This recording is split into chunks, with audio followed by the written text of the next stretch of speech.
Hi there, and welcome back to Settle Carlisle 68. I'm Gary, and behind me is my engaged layout Westmorland. And yes, it's been a while, it's been too long, and the reasons for that really are things getting back to some normality with work.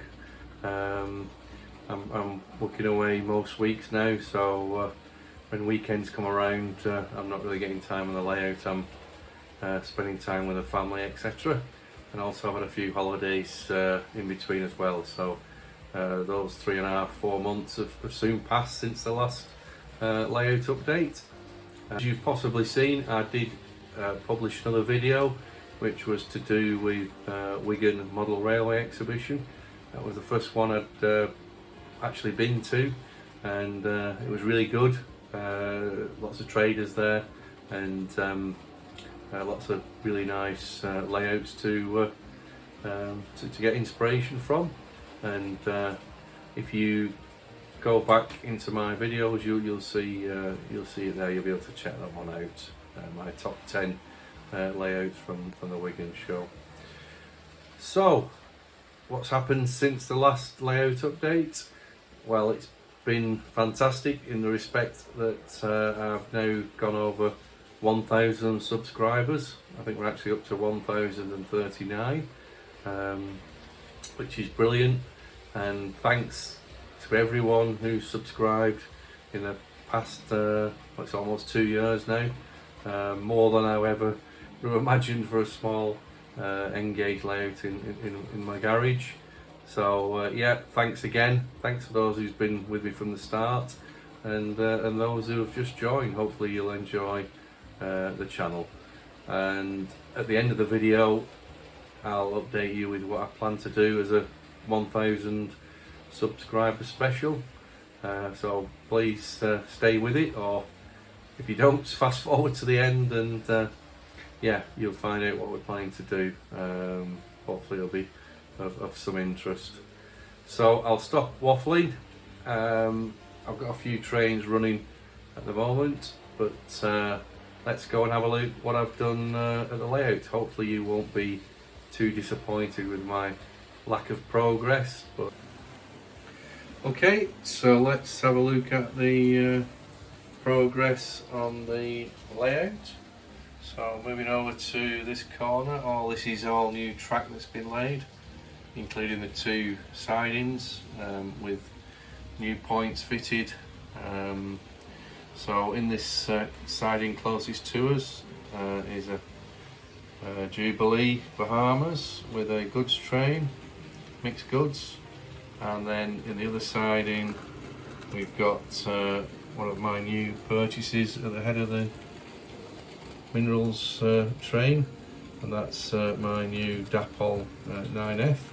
As the other new train, the Class 40, just trundles by.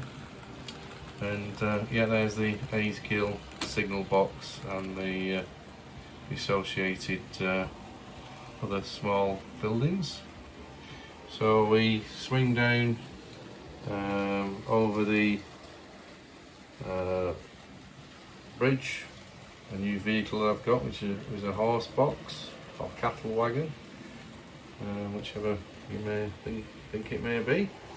And this is another part of the layout which, after the track laying, didn't go quite to plan. When I fitted the point in here, I had trouble with this on the previous track plan layout, where the train or locos were derailing as they came in this direction. I think they were derailing over this part of the point. But since I've relayed the track, it's gone even worse, to the point where I've now taken the point out, and I'm either going to leave it out, which we'll come on to in a second, or I'm going to position this point back here as far back as possible, so I get a reasonable straight piece of track into the point, because that's where I'm getting the issues, because the curve is going almost into the point, and I'm getting the derailments. So what two trains of thought here. First one is a redo the track plan within the quarry, and I spin this building round to where it is now, which I think looks okay. The issue is that the conveyor would normally go in this side, so I either have the conveyor going down into this area, so I'd have to redo that, or I cut a hole in this side and have the conveyor running from this side of the quarry. The issue is where the hole would be, it would pass directly over the walkway, which isn't too clever for health and safety, but in the 50s and 60s, does that really matter? Minor detail, I guess. So let me know what you think. Have you got any other ideas for the quarry?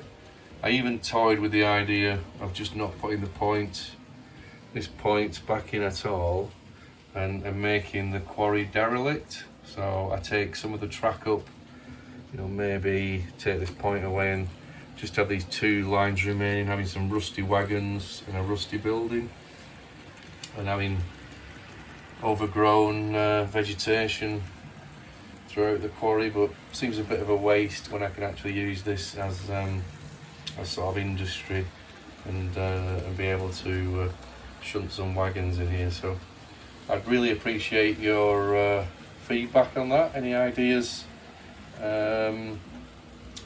additional to my own as well? Maybe you've got a better idea on what to do with the quarry, but it's quite a restricted space, so yeah. Okay, so we move on to tunnel top. This is pretty much finished now. Believe it or not, I've still not finished the house. You can see it's got half a roof and it needs finishing off, painting, etc. The garden needs doing, and also this road needs finishing off. So still a bit to do. On top, a bit of a repair to do there where I moved the gate. But apart from that, tunnel top was finished quite a while ago. So, as I've just said, I'm going to finish all this off. So the first job will be to paint and weather the Aysgill viaduct, and then we can get putting static grass down, finish these two farm tracks. So that's one either side, which is as per the Aysgill viaduct, and then yeah, just get it all finished. Just wondering whether to put trees across here to block out the quarry building, and also just generally split the spine of the layout down the middle, so it's two defined sides for the layout. So again, I don't know what you think about that. Does it look good to see the trains passing by and having the quarry building in the background? Yeah, welcome your thoughts on that as the Class 40 and the WD pass by.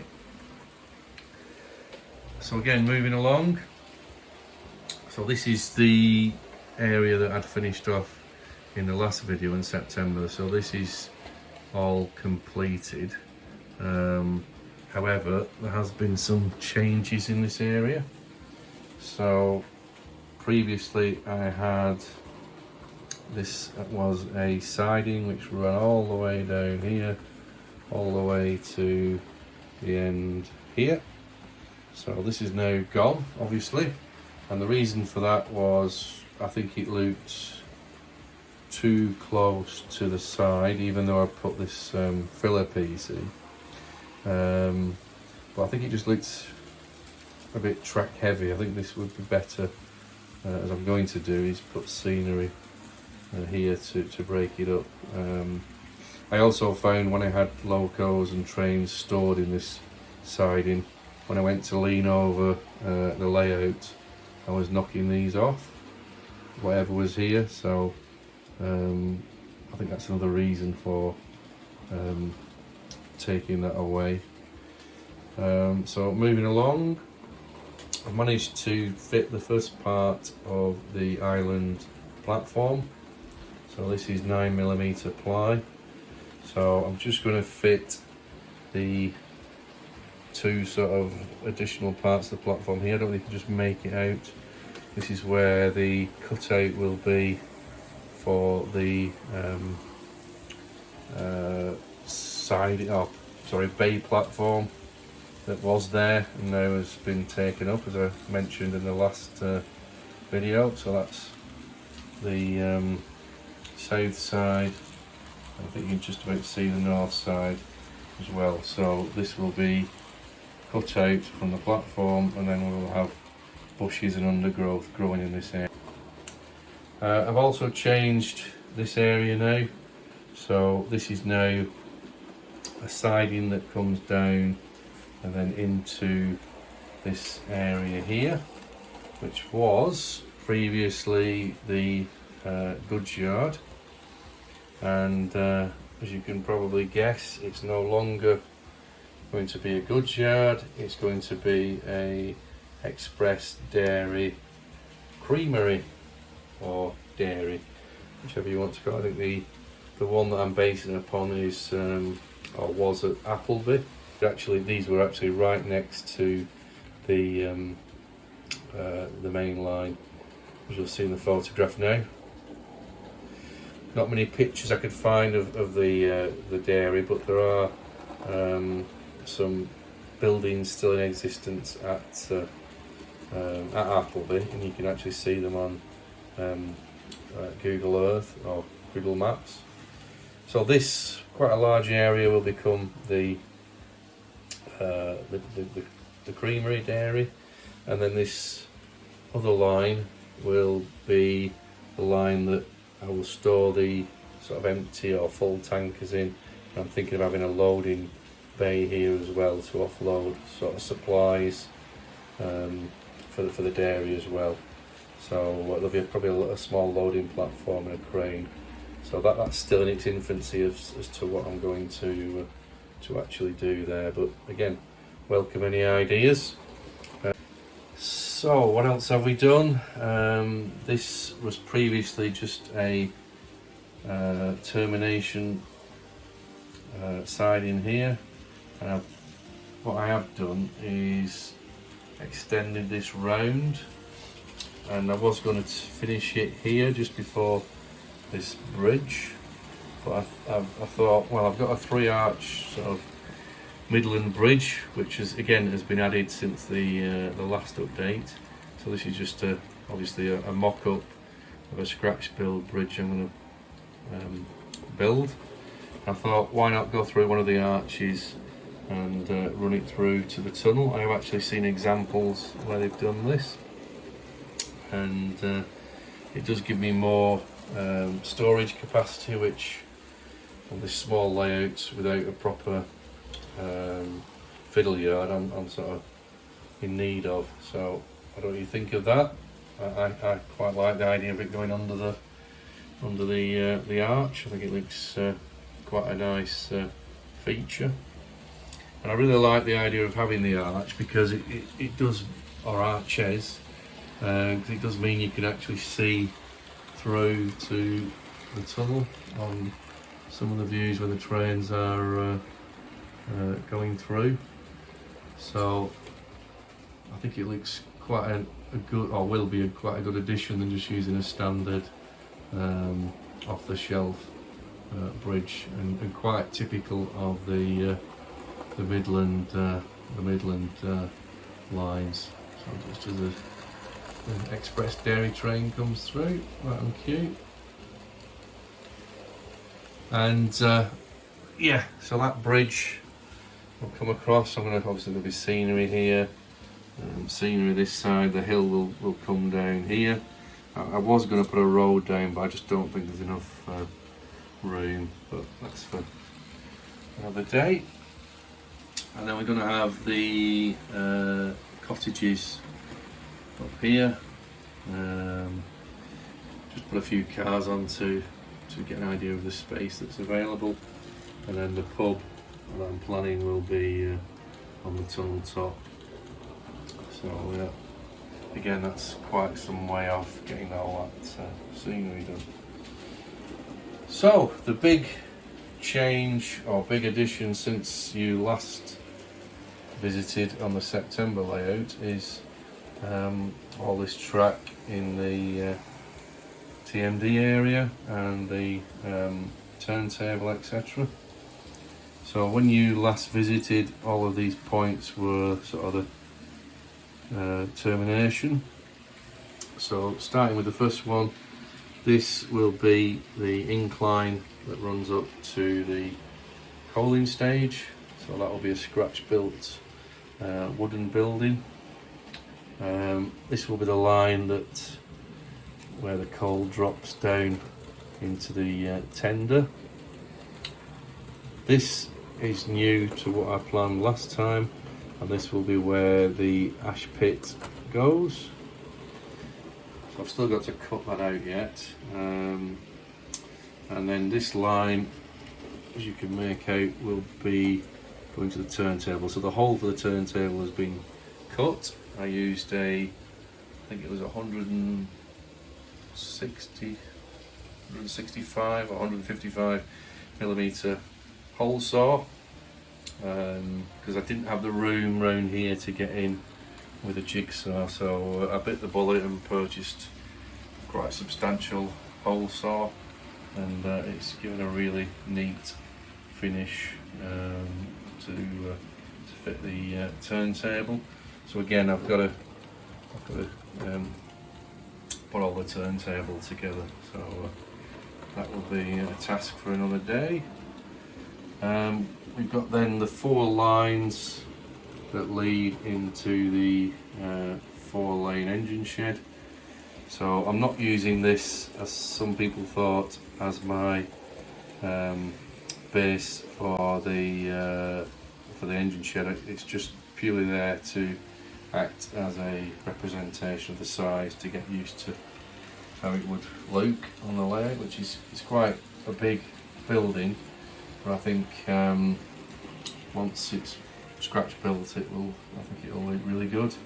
And that's, I say, it's reasonably prototypical to where it was on the Hellyfield station.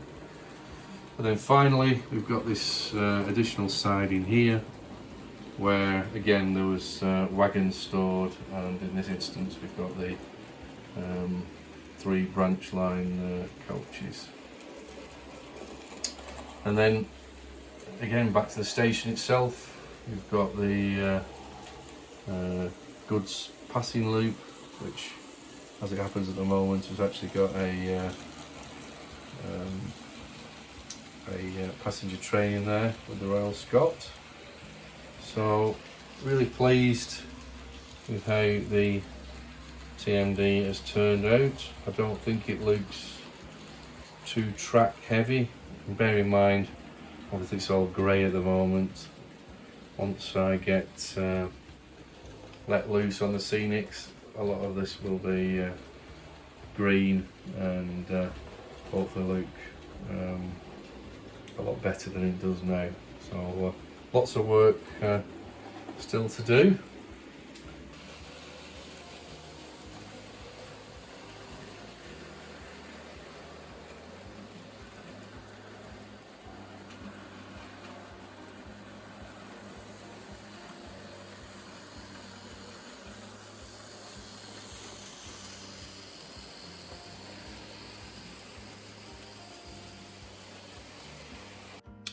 Okay, welcome back to what's on the workbench, and as you can see in front of you, there's quite a few items. Not much work been going on the workbench though, as I've been spending most of my time laying track and doing electrics, which I don't really want to be doing. I want to be spending time on the workbench doing scenery and models and so on, but hey ho. So just a few things I wanted to cover. First thing was the diorama that you'll possibly recognise from, I think, the June update. As you can see, no more has been done on that as yet, and the idea was to show you part 2 of the Scenics applying the static grass and the finishing details as we've got here. I've got a suggestion and that is that we park this for the moment and I continue the demo, so to speak, on the layout, and I show you how to apply the static grass and the other bits and pieces and finish it off on the layout on the viaduct scene. So hopefully you'll go with that, and we can do this at a later date, maybe get the ballasting done and then do something different with this area. Second thing is the loco that you see in front of you, and that's my Black 5, and I think with all the testing that I've been doing on the track, I've had a few casualties along the way. This is one of them, whereby the running gear, the pistons and the cranks and so on have started to lock up intermittently, but then it got to a point where it just does it all of the time now, as you'll see in the next segment of video.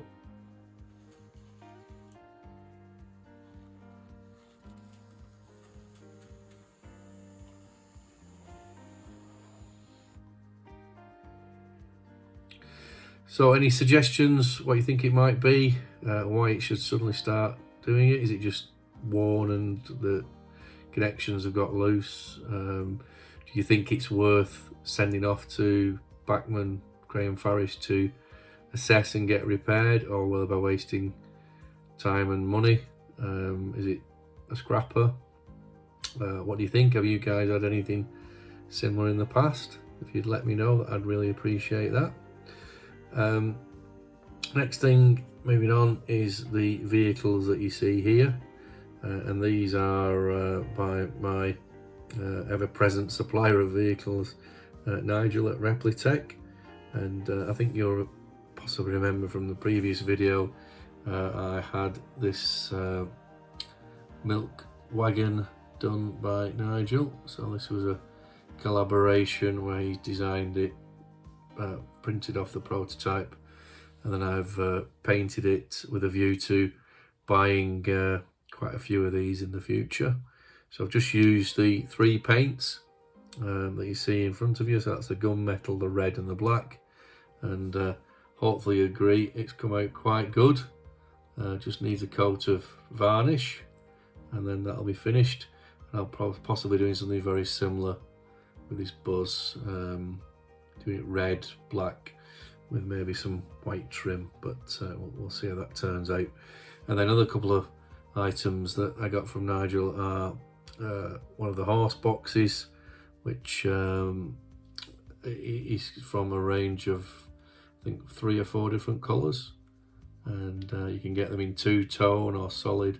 But what I really like is the fact that it's got a couple of horses in the back, or the rear end of horses, and real nice little wagon. These come painted, and the other item which I've got to put on the layout is this caravan from the 60s, 50s, 60s. Really like that, and you'll find all of these on Nigel's new or Replatex new website. So we can go over there now and have a look at it. So here we have the revamped Replatex website, and as you can see, there's 3 gauges of products that you can buy, but N-gauge is definitely the prime products on here. And as you can see, lots of lovely models, cars, tractors, steamrollers, etc. Tipper lorries.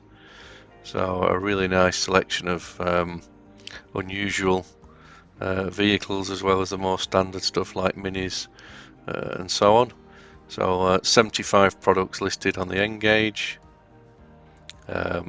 Here's the little caravan, the Bluebird Rambler that I've got. Lovely little model. Also the Bristol Buzz, which I'm halfway through painting. These are the Land Rover and Horsebox combinations in the different colours, which I've got the red and cream one. and then some of the collaboration work that I've done with Replatex with these flatbed trucks, and the one that I've painted up, the Vabis milk delivery truck. So that's one that's really pleased with. That was designed and printed, and the one that I've subsequently painted. And then, as I say, you continue to scroll down. There's VW camper vans, more caravans, more buses, painted and unpainted. So these lovely Series 1 pickup truck Land Rovers, more buses, and more of the collaboration work that I've done with these Settle in Carlisle buildings, line-side huts, etc. Lots of nice little accessories, post boxes, etc. So I think you get the idea. Lovely models, well worth a look, and excellent value for money, in my opinion. So yeah, just to give you an insight into the new website, I think this is now the go-to place rather than eBay, and yeah, you get a first-class service from Nigel. Okay, so we'll move on to the next segment of the video.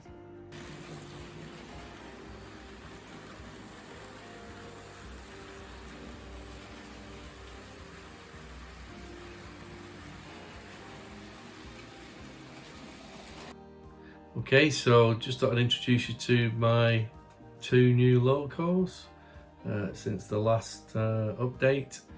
So the first one is quite a step for me. It's actually going to a diesel from my normal steam locos, but really glad I have. Really nice loco. So this is the Farish Class 40.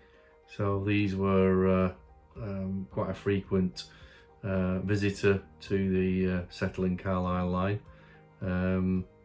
So yeah, that's a Farish model.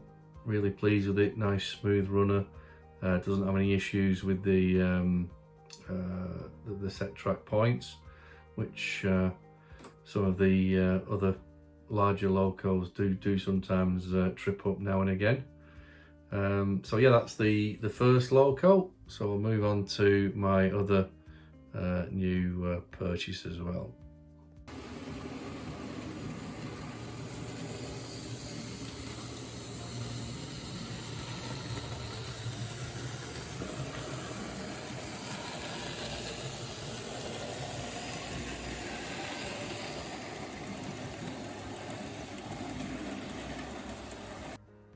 So the other new locomotive that I've purchased is this Dapple 9F.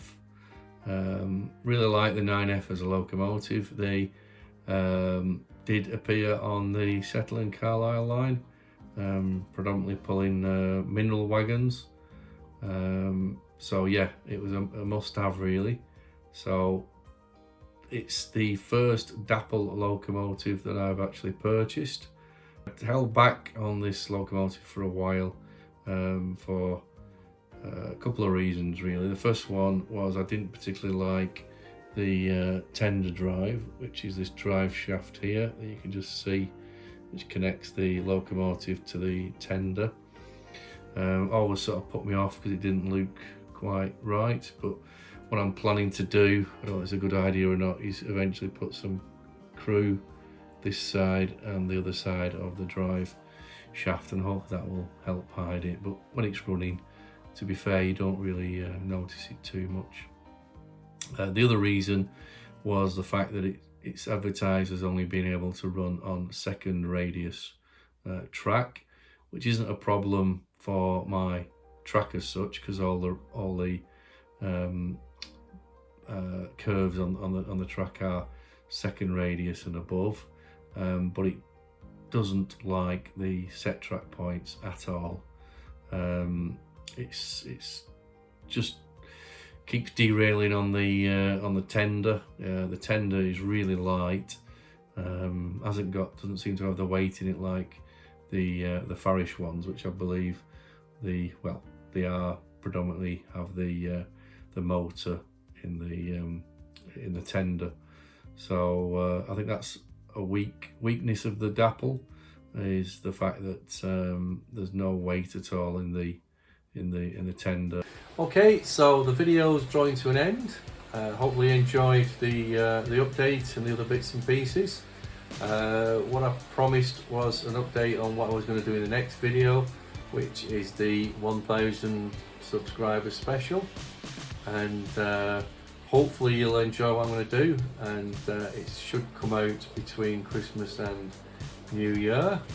And basically I'm going to give you a story of Westmorland and how some of the places were derived at, and how plans for the future of Westmorland are going to develop as well.